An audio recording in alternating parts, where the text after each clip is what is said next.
كما صليت على إبراهيم وعلى آل إبراهيم إنك حميد مجيد. اللهم بارك على محمد وعلى آل محمد كما باركت على إبراهيم وعلى آل إبراهيم إنك حميد مجيد. أعوذ بالله من الشيطان الرجيم. بسم الله الرحمن الرحيم. قد أفلح من تزكى وذكر اسم ربه فصلى بل تؤثرون الحياة الدنيا والآخرة خير وأبقى إن هذا لفي الصحف الأولى صحف إبراهيم وموسى. وقال رسول الله صلى الله عليه وسلم احفظ الله يحفظك أو كما قال عليه الصلاة والسلام. কামিয়া এলাকাবাসী ও যুব সমাজের উদ্যোগে আজকের মাহফিলের সম্মানিত সদর ও মাহফিলের প্রধান অতিথি এবং আমার সামনে উপবিষ্ট দিন দরদি মুসলমান ভাইরা এবং পর্দার অন্তরালে অবস্থানরত মা ও বোনেরা এবং অত্র এলাকার সম্মানিত ওলামা ইকরাম সকলকে অন্তরের অন্তঃস্থল থেকে মোবারকবাদ এবং সাথে সাথে ইসলামের যে শান্তির আহ্বান সালাম, আসসালামু আলাইকুম ওয়া রাহমাতুল্লাহি ওয়া বারাকাতুহু। আল্লাহ তাআলা আমাদেরকে একটা দ্বীনের মজলিসে উপস্থিত করছে। বলে আল্লাহ তাআলার কাছে সবচেয়ে দামি আর সবচেয়ে প্রিয় জিনিস হচ্ছে দ্বীন। আর এই দ্বীনের মধ্যে আল্লাহ তাআলা আমাদেরকে রাখছেন, আল্লাহ তাআলা আমাদেরকে ইসলামের মধ্যে রাখছেন। এজন্য আমরা খুশি না বাজার, কি বলেন? আল্লাহ তাআলা ইচ্ছা করলে আমাদেরকে অন্য ফিতরাতের পরে দুনিয়ার মধ্যে পাঠাইতে পারতেন, কিন্তু আল্লাহ তাআলা আমাদেরকে ঈমানের পরে ইসলামের পরে দুনিয়ার মধ্যে পাঠিয়েছে। কত মানুষকে ঈমান ও ইসলাম থেকে দূরে আছে। কেন আছে? কারণ তাকে যারা রাস্তা দেখাইছে, তাকে যারা পথ দেখাইছে, এরা ঈমান ও ইসলাম থেকে তাকে দূরে নিয়ে গেছে। এজন্য হাদিসের মধ্যে আল্লাহ রাসূল বলেন, প্রত্যেক শিশুই ঈমানের ফিতরতের পরে ইসলামের ফিতরতের পরে দুনিয়ার মধ্যে আসে, কিন্তু আস্তে আস্তে পরিবেশের মধ্যে তার বাপ মা বড় ভাই এরকম যারা আশেপাশে আছে এরা সকলকেই তাকে ইসলাম থেকে আস্তে আস্তে দূরে নিয়ে যায়। তো আল্লাহ তাআলা আমাদেরকে এমন এক পরিবার দান করছেন যে পরিবারের মধ্যে ঈমান আছে, ইসলাম ছিল, যার বদৌলতে আল্লাহ তাআলা আমাকে আপনাকে ইসলাম এবং ঈমান এই দুইটা পাওয়ার সহজ হয়ে গেছে। কি বলেন? আল্লাহ তাআলা যদি চাইতেন তাহলে এরকম নাও হইতে পারে। এটা সম্পূর্ণ আল্লাহ তাআলা চাইছেন বিধে আমি আপনি ঈমান ইসলামের পরে আছি। আর আল্লাহ তাআলা যিনি আমাকে আপনাকে সৃষ্টি করলেন, ওই আল্লাহ তাআলার পরিচয় জানা দরকার। যদি আল্লাহ তাআলার পরিচয় আমি আপনি না জানি, তাহলে কি করে আল্লাহ তাআলার হুকুমকে আমি মানব? আমি আপনাদের সামনে কোরআনে কারীমের সূরা আলা থেকে শেষ অংশ এবং আল্লাহ রাসূলের অসংখ্য অগণিত হাদিস থেকে মাত্র হাদিসের একটা অংশ তেলাওয়াত করছি। এইগুলোকে সামনে রেখেই অল্প কিছু কথা বলবো, যাতে আল্লাহ তাআলা আমার এবং আপনার উভয়কেই আল্লাহ তাআলা যেন ঈমানের বুঝ, ইসলামের বুঝ দান করেন, আমিন। তো আল্লাহ তাআলা আল্লাহ রাসূলকে যেই কোরআন নাযিল করছেন, সেই কোরআন নিয়ে আসতো কে ভাই? হযরত জিবরাইল আলাইহিস সালাম। আল্লাহ রাসূল আর জিবরিল আমিন দুইজনে মিলে কথোপকথন হইতেছে। কথোপকথনের সময় আল্লাহ রাসূল হযরত জিবরিল আমিনকে বললেন, ভাই জিবরাইল, হাল রাআইতা রাব্বাক, আপনি কি আপনার রবকে দেখেছেন? ফান্তাফাযা জিবরিল, এই কথা শোনার সাথে সাথে জিবরিল ভয়ে কেঁপে উঠছে। এই কথা শোনার সাথে সাথে জিবরিল ভয়ে কেঁপে উঠছে।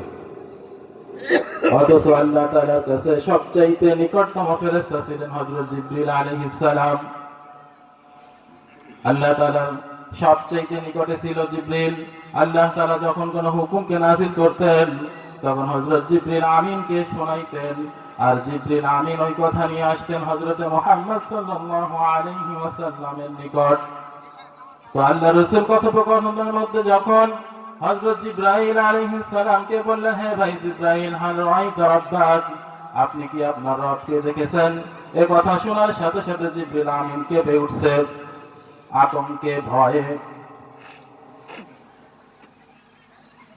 তখন জিবরিল আমিন বলতেছে, ইয়া রাসূলুল্লাহ, আপনি যে আমাকে রবকে দেখার কথা বলছেন, সেই রব আর আমার মাঝে 70টা নূরের পর্দা আছে।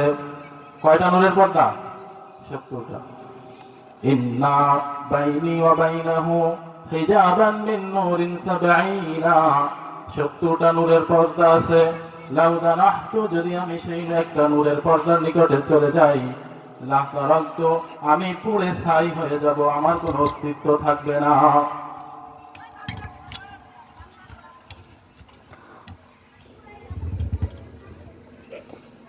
হযরত জিবরাইল আলাইহিস সালাম আর আল্লাহ তাআলা এত নিকটে থাকতেন, এত নিকটে থাকার পরেও তাদের মাঝখানে এতটা ব্যবধান।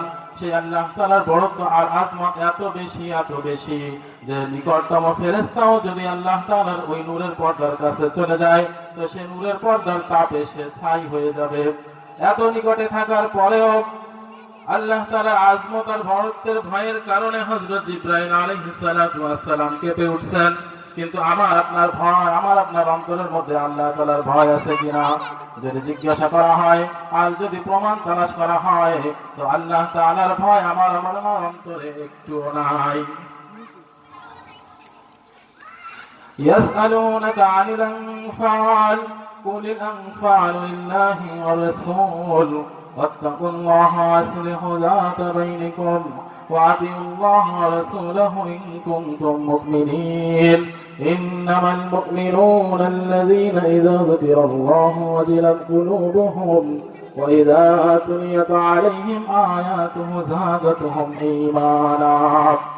আল্লাহ তাআলা বলেন সূরা আনফালের মধ্যে, যখন মুমিনের সামনে আমি আল্লাহ তাআলার নাম নেওয়া হবে, ওই মুমিনের অন্তর ভয়ে কেঁপে উঠবে। উলামায়ে কেরাম ব্যাখ্যা করেন কিরকম ভয়, বলে যখন আজান হবে আর সে যদি দুনিয়াবি কোনো কাজে ব্যস্ত থাকে, তো দুনিয়াবি ওই কাজ থেকে সে পরহেজ থেকে দুনিয়াবি ওই কাজকে সে বাদ দিয়ে সে আল্লাহ তাআলার হুকুমের দিকে ধাবিত হওয়া, এইটাই হইতেছে আল্লাহ তাআলার ভয়। قد أفلح من تزكى, আল্লাহ তাআলা সূরাতুল আলা শেষের অংশের দিকে বলেন, قد أفلح من تزكى, সে পবিত্র হয়ে গেছে, সে আল্লাহ তাআলার রহমত প্রাপ্ত হয়ে গেছে, যে নিজেকে পবিত্র বানিয়েছে। এরপরে আল্লাহ তাআলা পবিত্র হওয়ার কথা বর্ণনা করেন, কিভাবে সে নিজেকে পবিত্র বানাবে। قد أفلح من تزكى وذكر اسم ربه فصلى, সে দুই জিনিসের বিনিময়ে নিজেকে পবিত্র বানাবে। দুই জিনিসের বিনিময়, এক নম্বর হইতেছে সে রবের নাম, সে রবকে বেশি বেশি করে ডাকবে, সে রবের স্মরণ তার দিলের মধ্যে সব সময়ের মধ্যে থাকবে, তার জবানের মধ্যে সুবহানাল্লাহ সুবহানাল্লাহ সুবহানাল্লাহি ওয়া বিহামদিহি সুবহানাল্লাহি ওয়া বিহামদিহি সুবহানাল্লাহি ওয়াল হামদুলিল্লাহ ওয়া লা ইলাহা ইল্লাল্লাহু আল্লাহু আকবার। এই সমস্ত জিকিরের দ্বারা সে তার অন্তরকে, সে তার জবানকে সব সময় সিক্ত রাখবে। সুবহানাল্লাহ মানে হইতেছে আল্লাহ তাআলা পবিত্র। ও বান্দা, তুমি যখন আল্লাহ তাআলাকে পবিত্র বলে ঘোষণা করো, তুমি বলার আগেও আল্লাহ তাআলা পবিত্র, তুমি বলার পরেও আল্লাহ তাআলা পবিত্র। তুমি যতই আল্লাহ তাআলাকে পবিত্র বলো, তোমার এই বলার দ্বারা আল্লাহ তাআলার পবিত্রতার মধ্যে কমবেও না, তোমার এই পবিত্রতা বলার দ্বারা আল্লাহ তাআলার পবিত্রতার মধ্যে একটুও বাড়বে না। তো কেন আমি বলবো, যখন আমি আল্লাহ তাআলা পবিত্র এই কথাকে বলবো, তো আল্লাহ তাআলা তো পবিত্র আগেই আছেন। আল্লাহ তাআলাকে পবিত্র ঘোষণা করার দ্বারা আল্লাহ তাআলা আমাকে পবিত্র বানায় দিবেন। আল্লাহ তাআলা পবিত্র আগে বানাবেন, আমাকে বানাই দিবেন, যখন আমি আল্লাহ তাআলার পবিত্রতার ঘোষণা বেশি থেকে বেশি বলতে থাকবো। قد أفلح من تزكى وذكر اسم ربه فصلى এবং আমি আল্লাহ তাআলার নাম যে বেশি বেশি নিব। আর 2 নম্বর হইতেছে ফাসাল্লা, আমি নামাজকে আদায় করব। আল্লাহ তাআলার হুকুম সবচাইতে বড় হুকুম হইতেছে নামাজ। যে আল্লাহ তাআলার হুকুম নামাজকে আদায় করে আল্লাহ তাআলা তাকে পবিত্র বানিয়ে দিবেন। ফাসাল্লা অর্থাৎ সে কি আদায় করে? নামাজ আদায় করে। আল্লাহ রাসূল হাদিসের মধ্যে বলেন ইহফাজিল্লাহ ইয়াহফাজকা, যে আল্লাহ তাআলার হুকুমের হেফাজত করে আল্লাহ তাআলা তাকে হেফাজত করে। যে আল্লাহ তাআলার হুকুমের হেফাজত করে আল্লাহ তাআলা তাকে হেফাজত করে। আল্লাহ রাসূলের হাদিস। قد أفلح المؤمنون الذين هم صلاتهم خاشعون قد أفلح المؤمنون, ওই সমস্ত মুমিনগণ সফল কাম হয়ে গেছে যারা তারা নামাজের মধ্যে খুশু খুজুর সাথে আদায় করে। যার নামাজের মধ্যে খুশু আর খুজু থাকে। আমি আপনি কি রকম খুশু খুজুর সাথে নামাজ পড়ি? নামাজে যে দাঁড়াইছি প্রথম রাকাতে কি সূরা পড়ছি, দ্বিতীয় রাকাতে আসার পরে সেটা মনে থাকে না। বা ইমাম সাহেবের পিছনে নামাজ পড়ছি মাগরিবের নামাজ, তো পরবর্তীতে যদি জিজ্ঞাসা করা হয় আজকে মাগরিবের নামাজে হুজুর কোন কোন সূরা পড়ছে, তো মনে থাকে? থাকে। ইমাম সাহেবের নামাজেও থাকে না, এমনকি অনেক সময় নিজের নামাজের মধ্যেও কি স্মরণ থাকে না। আমি অনেক সময় মনে করি যে আজকে আমি এশার সুন্নাত নামাজে কি কি কোন কোন সূরা দিয়ে নামাজ পড়ছি, দেখি আমি নিজেই মনে করতে পারি। তো এই হচ্ছে আমাদের নামাজের খুশুর হালত।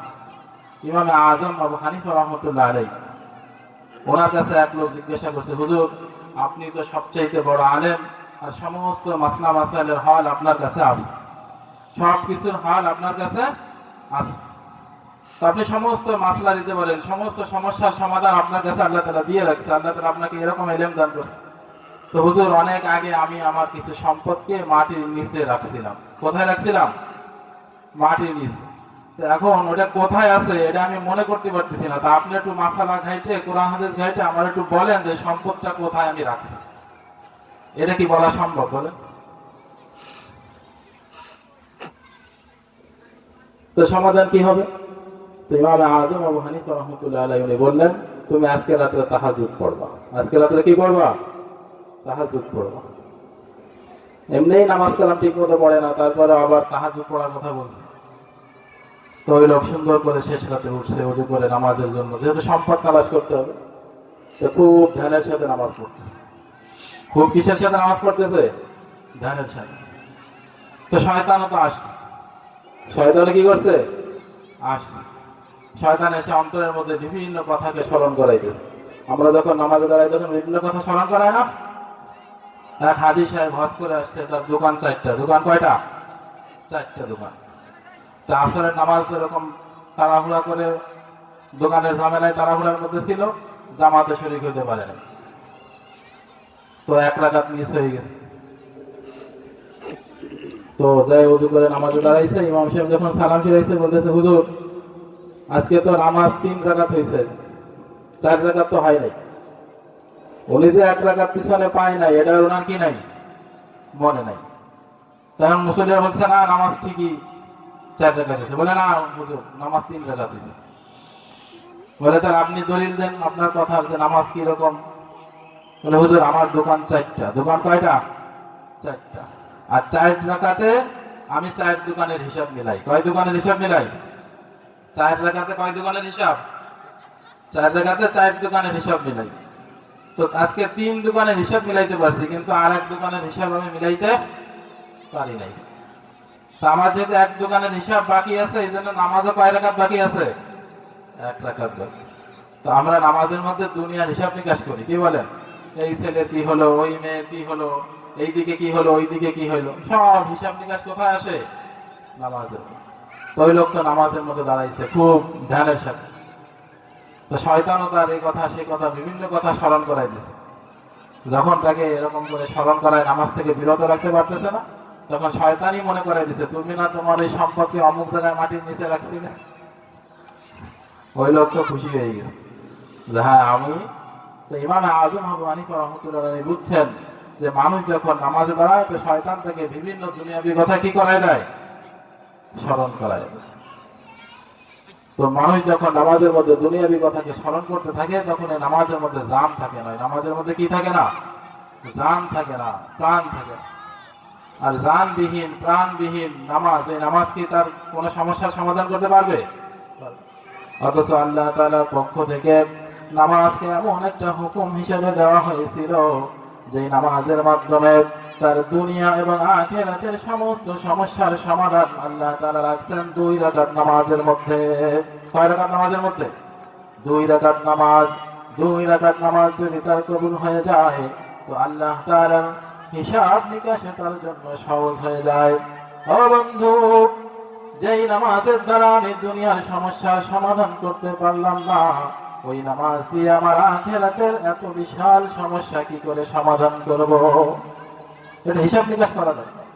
যে নামাজ আমাকে দুনিয়ার মধ্যে সামান্য সমস্যাও দূর করতে পারে না, ওই নামাজ দিয়ে আমি কি করে এমন এক আল্লাহ তাআলার যে রাস্তা বানিয়েছেন, কিয়ামতের ময়দানের রাস্তা, কবরের রাস্তা, হাসরের রাস্তা, মিজানের রাস্তা, ওই কঠিন এক পুলসিরাতের রাস্তা, এই সমস্ত রাস্তাগুলো আমি কিভাবে পার হব?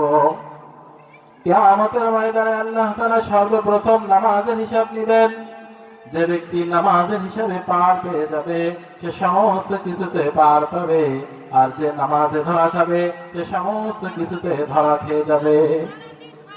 নামাজ এমন একটা ইবাদত, ওলামা ইকরাম বলেন নামাজের মধ্যে সে যেভাবে থাকে নামাজের বাইরের জিন্দেগিতেও ওইভাবে থাকা দরকার।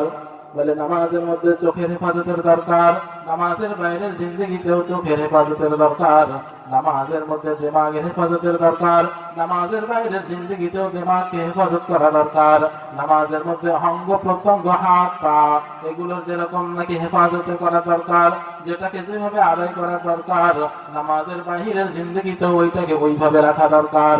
ইমাম হযরত ওমর রাদিয়াল্লাহু তাআলা আনহু ওনার জামানায় ওনার ছেলের কাছে বিচার আসছে, হে আমিরুল মুমিনিন, আপনার ছেলে মানুষকে পাথর দ্বারা কষ্ট দেয়। কি দ্বারা কষ্ট দেয়? পাথর দ্বারা কষ্ট দেয়। তা আমিরুল মুমিনিন চিন্তায় পড়ে গেলেন, আমার এই ছেলে যে মানুষকে পাথর দ্বারা কষ্ট দিতেছে, এর পিছনে তার কারণ কি? তিনি তার ছেলের দিকে লক্ষ্য রাখা শুরু করলেন। তিনি তার ছেলের দিকে লক্ষ্য রাখা শুরু করলেন। উনি দেখলেন ছেলে যখন নামাজে দাঁড়ায় তখন তার হাতের যে ব্যবহার, এই হাতের সে সহি ব্যবহার করে না। কোথায় হাতের সহি ব্যবহার? বলে মানুষ যখন নামাজের মধ্যে দাঁড়ায়, সে যখন নামাজের মধ্যে দাঁড়ায় সে যখন আল্লাহ তাআলার সামনে দাঁড়িয়ে যায়, সে যখন রুকুতে যায় সে যখন আল্লাহ তাআলার আরো নিকটবর্তী হয়, সে যখন সিজদায় যায় তো আল্লাহ তাআলার ওই বান্দার মাঝে কোনো পর্দা থাকে না। সিজদার অবস্থায় আল্লাহর বান্দার মাঝে কোনো কি থাকে না? পর্দা থাকে না। মানুষ সিজদারত অবস্থায় সবচাইতে বেশি আল্লাহ তাআলার নিকটবর্তী হয়। তো সে যখন সিজদায় গেছে, বলে সিজদায় আঙ্গুলগুলো রাখার নিয়ম হইতেছে এরকম মিশায়া, সিজদার মধ্যে আঙ্গুলগুলো থাকবে কিরকম? মিশানো অবস্থায়। আর রুকুতে আঙ্গুলগুলো থাকবে ফাঁকা অবস্থায়, অর্থাৎ হাত ধরবে রুকুতে এরকম, আর সিজদায় হাত রাখবে জমিনে এরকম, অর্থাৎ আঙ্গুলের মাঝখানে কোনো ফাঁকা থাকবে না। ফাঁকা থাকবে কোথায়? রুকুতে। আর মিশানো থাকবে কোথায়? সিজদায়। আমরা কি করি? সিজদা এরকম স্বাভাবিক রাখি আর রুকুতে মিশাই এরকম রাখে। মনে থাকবে তো আজকে থেকে, কি বলেন? সিজদা যখন যাব তখন আঙ্গুলগুলো রাখবো কিরকম? মিশানো অবস্থা, মিশানো থাকবে। তো হযরত আমিরুল মুমিনিন হযরত ওমর ফারুক রাদিয়াল্লাহু তাআলা আনহু দেখলেন তাহার ছেলে যখন সিজদায় যায় তো সিজদারত অবস্থায় তার ছেলের হাতের আঙ্গুলগুলোর মধ্যে ফাঁকা থাকে।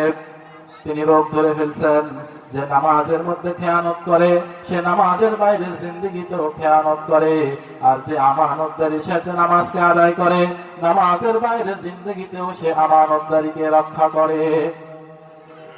এই জন্য আসরের পরে এক হুজুর হাদিস কোরআনে কারীমের আয়াত তেলাওয়াত করছিলেন, ইন্নাস সালাতা তানহা আনিল ফাহশাই ওয়াল মুনকার, নিশ্চয়ই নামাজ সমস্ত খারাপ কাজ থেকে বিরত রাখে। তার নামাজ সমস্ত খারাপ কাজ থেকে তাকে বিরত রাখবে যার নামাজের মধ্যে জান থাকবে, যার নামাজের মধ্যে প্রাণ থাকবে। আর যার নামাজের মধ্যে জান নাই, যার নামাজের মধ্যে প্রাণ নাই, ওই নামাজ তাকে দুনিয়াতেও কোনো উপকার করতে পারবে না, আখিরাতের ময়দানেও তাকে উপকার করতে পারবে না। এই জন্য নামাজের মধ্যে জান দরকার। নামাজের মধ্যে 1 নম্বর জান হইতেছে নামাজের খুশু আর খুজু, ধ্যান আর খেয়ালের সহিত নামাজ আদায় করা। নামাজি ব্যক্তি যখন নামাজের মধ্যে খেয়াল রাখবে যে আমি হাতকে কিভাবে বাঁধলাম, রুকুর মধ্যে আমি হাতকে কিভাবে রাখলাম, সিজদার মধ্যে আমি হাতকে কিভাবে রাখলাম, হাতকে আমি কোন পর্যন্ত উঠাইলাম, আমি নজরকে কোথায় রাখলাম, আমি দিমাগের চিন্তা ভাবনাকে এইটা করতেছি কিনা আল্লাহ তাআলাকে আমি দেখতেছি। যদি এইটাও চিন্তায় না আসে তো কমপক্ষে এতটুকু চিন্তা করতে হবে যে স্বয়ং আল্লাহ তাআলা আমাকে দেখতেছেন। এরকম চিন্তা কি আমার মধ্যে আসে নাকি? যদি আমার মধ্যে না আসে তো আমার খুশি আর খুশি ধরে রাখা আমার জন্য কঠিন। তো ওমর ফারুক রাদিয়াল্লাহু তাআলা আনহু উনি ছেলেকে ডেকে বললেন, হে আমার ছেলে, তুমি যখন সিজদায় যাবে তখন হাতের আঙ্গুলগুলা মিশিয়ে রাখবে। এরপর থেকে ছেলে যখন নামাজে দাঁড়াইছে উনি আবার খেয়াল করলেন ছেলে কি আঙ্গুলগুলোকে মিশায় রাখে নাকি। উনি দেখলেন হ্যাঁ, ছেলে এবার আঙ্গুলগুলোকে মিশায় রাখে। পরবর্তীতে উনি ওই লোকদেরকে ডাকলেন যে এখন কি আমার ছেলে পাথর দ্বারা মানুষকে কষ্ট দেয় নাকি? ওই সমস্ত লোক বললেন, হ্যাঁ আমিরুল মুমিনিন, না, আপনার ছেলে পাথর দ্বারা এখন আর মানুষকে কষ্ট দেয় না। আপনার ছেলে এখন আর মানুষকে পাথর দ্বারা কষ্ট দেয়। তো যার নামাজ ঠিক তার সব কিছু ঠিক, যার নামাজ বেঠিক তার সব কিছু বেঠিক। দেখবেন নামাজ পড়ে আসছে, নামাজ পড়ে এসে রাস্তার কোনায় বসছে, আর এর মধ্য দিয়ে যদি কোনো মা বোন বেপরদায় যায় তো উনিও মজার সাথে মা বোনের দিকে তাকায় দেখে। তার মানে বুঝতে হবে উনি নামাজের মধ্যে ওনার নজরকে আমানতের সাথে রক্ষা করে নাই, উনি নামাজের মধ্যে নজরকে খেয়ানত করছে, যার কারণে রাস্তায় আসার সাথে সাথে বেপরদার মহিলাকেও দেখে উনি মজা নিচ্ছে। তার মানে উনি নামাজের বাইরে জিন্দেগিতে নজরকে খেয়ানতদারি করছে। এই জন্য আমাদের নামাজের মধ্যে জান লাগবে, নামাজের মধ্যে প্রাণ লাগবে। আল্লাহ রাসূল হাদিসের মধ্যে বলেন, ইহফাজিল্লাহ ইয়াহফাজকা, যে আল্লাহ তাআলার হুকুমের হেফাজত করে স্বয়ং আল্লাহ তাআলা তাকে হেফাজত করে। আমি যদি নামাজকে হেফাজত করি তো আমাকে হেফাজত কে করবেন বলেন? আমি যদি আল্লাহ তাআলার হুকুমের হেফাজত করি আমার হেফাজত কে করবেন? কোনো সন্দেহ আছে নাকি? হেফাজত করনেওয়ালা কে? হেফাজত করনেওয়ালা একমাত্র আল্লাহ। দুনিয়ার কোন সম্পদ আমার হেফাজত করতে পারবে না, দুনিয়ার কোন বাপ মার ক্ষমতা আমাকে হেফাজত করতে পারবে না, দুনিয়ার কোন বাদশা, দুনিয়ার কোন প্রধানমন্ত্রী, দুনিয়ার কোন রাষ্ট্রপতি আমাকে হেফাজত করতে পারবে না। আমাকে হেফাজত কে করবেন? হযরত ওমর ফারুক রাদিয়াল্লাহু তাআলা আনহু যখন মদিনার খলিফা, বলে অর্থ পৃথিবীর খলিফা, তখন ওনার জামানায় উনি মিশরের গভর্নর হিসেবে আমর ইবনে আস রাদিয়াল্লাহু তাআলা আনহুকে গভর্নর করে পাঠাইছেন। কোথায় পাঠাইছেন? মিশরে। কাকে? হযরত আমর ইবনে আস রাদিয়াল্লাহু তাআলা।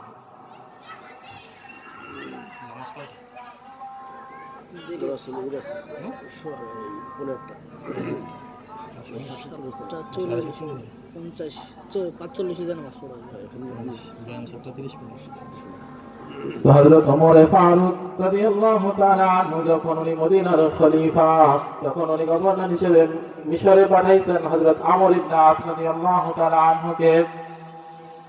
তো ওনার খেলাফতের জামানায় মদিনার মধ্যে একবার কঠিন দুর্ভিক্ষ দেখা দিয়েছে। কঠিন দুর্ভিক্ষ, যে দুর্ভিক্ষ শেষ হইতেছে না, যে দুর্ভিক্ষ দূর হইতেছে না। মানুষজন ক্ষুধার কষ্টে রয়ে গেছে, মানুষজন পিপাসার কষ্টে রয়ে গেছে। তো হযরত ওমর রাদিয়াল্লাহু তাআলা আনহু আমর ইবনে আস রাদিয়াল্লাহু তাআলা আনহুর কাছে চিঠি লিখছেন, হে আমর ইবনে আস, সকাল বিকাল তুমি 3 বেলা খানা খাও, আর মদিনার লোকজন, রাসূলের শহরের লোকজন, রাসূলের গ্রামের লোকজন আজকে অনাহারে দিন কাটাইতেছে, তুমি কি করতেছো?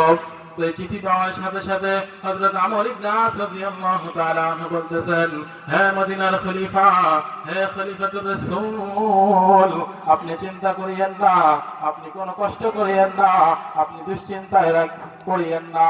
আমি এই দুর্ভিক্ষকে দূর করার জন্য খাদ্যের এক বিশাল রসদ আপনার মদিনার দিকে পাঠাইতেছি, যে খাদ্যের রসদ আপনার মদিনার দুর্ভিক্ষকে দূর করে দিবে। বলে কত বড় কাফেলা পাঠাইছেন? বলে আমি এমন বড় এক কাফেলা পাঠাবো, যেই কাফেলার প্রথম উট থাকবে আপনার মদিনায়, আর শেষ উট থাকবে আমার মিশরে। এরকম বিশাল খাদ্যের এক বহর আমি আপনার শহর মদিনার দিকে পাঠাইতেছি। তো সত্যই উনি চিঠি পাওয়ার সাথে সাথে দেরি করেন নাই, গুদামের যিনি দায়িত্ব ছিলেন তাকে ডাকছেন, ডাকে বলে, হ্যাঁ গুদামওয়ালা, তুমি এখনই মদিনার দিকে খাদ্য পাঠানো শুরু করে দাও। বলে উটের পরে বোঝাইকৃত মাল, গম, আটা, খাদ্যশস্য দিয়ে মদিনার দিকে রওনা করে দিয়েছেন। বলে উট, মালবাহী উট যদি আপনারা দেখে থাকেন, আমাদের এক একটা ট্রাক দেখছেন না, ট্রাক, বলে এক একটা ট্রাক যতটা মাল বহন করতে পারে, একটা উটও ঠিক ওই রকম মাল বহন করতে পারে। তাহলে একটা উটের পরে কি পরিমাণ মালকে চাপাইছেন, ওই রকম মাল সহ ওই মদিনার দিকে উনি খাবার সহ মদিনার দিকে পাঠিয়ে দিয়েছেন। আর সত্যই প্রথম উট ছিল মদিনায়, ইতিহাস লেখে প্রথম উট ছিল মদিনায়, আর শেষ উট ছিল কোথায়? মিশরে। শেষ উট ছিল কোথায়? মিশরে। তো এক একটা উটের পরে যে বোঝাইকৃত মাল সাবানা ছিল, এই বোঝাইকৃত মাল সাবানা ওমর রাদিয়াল্লাহু তাআলা আনহু মদিনার মধ্যে এক একটা পরিবারকে ধরে দিয়ে দিয়েছেন, একটা পরিবারের কে ধরে দিয়ে দিয়েছেন। আর এই কথা বলে দিয়েছেন, এই উটের উপরে যে খাদ্য রসদ আছে, এই খাদ্য রসদ তোমরা খাবা, এরপরেও যদি মদিনার দুর্ভিক্ষ দূর না হয়, তো এই উটটাকে দিয়ে দিলাম, এই উটটাকেও তোমরা জবাই করে খাইও, এই উটকেও জবাই করে খাবা। তো ওই উটের পরে যত খাদ্য রসদ ছিল, যত খাদ্য শস্য ছিল, সমস্ত খাদ্য শস্যকে খাইছে। খাওয়ার পরে উটটাকেও জবাই করে খাইছে, কিন্তু তারপরেও মদিনার দুর্ভিক্ষ দূর হয় নাই। এরপরে মদিনার দুর্ভিক্ষ যায় নাই। তো এক লোক একটা বকরিকে জবাই করছে, বকরিকে জবাই করার পরে বকরিকে যখন ছিলছে, তো বকরির মধ্যে 3 জিনিস পাইছে। কয় জিনিস? 3 জিনিস। বলে 3 জিনিসের মধ্যে 1 নম্বর হচ্ছে রক্ত, 2 নম্বর হইতেছে হাড্ডি, 3 নম্বর হইতেছে চামড়া। কোন গোস্ত বকরির মধ্যে নাই, কারণ দুর্ভিক্ষ মানুষই খাইতে পারে না, কোন খাদ্য শস্যই উৎপন্ন হয় না, কোন ঘাস উৎপন্ন হয় না। তো যেখানে মানুষই অনাহারে থাকে, সেখানে বকরিতে কি খাবে? এই জন্য ওইখানে কোনো খাদ্য শস্য নাই, তো বকরিরও কোনো খাবার নাই, বকরির মধ্যে কোনো গোস্ত নাই, আছে মাত্র 3 জিনিস। তো এই দেখে ওই লোকের এমন আফসোস হইছে, সে বলতেছে, হায় মুহাম্মদ, আজকে যদি আপনি জীবিত থাকতেন, আমাদেরকে এরকম কষ্টের মধ্যে পড়তে হইতো না, এত দুর্ভিক্ষের মধ্যে আমরা থাকতাম না, আমাদের যে কোনো একটা হাল আপনি অবশ্যই বের করে রাখতেন, যে কোনো একটা অবস্থা আপনি আমাদেরকে বের করে রাখতেন এই দুর্ভিক্ষ থেকে দূর করার জন্য। থাকতো এরকম?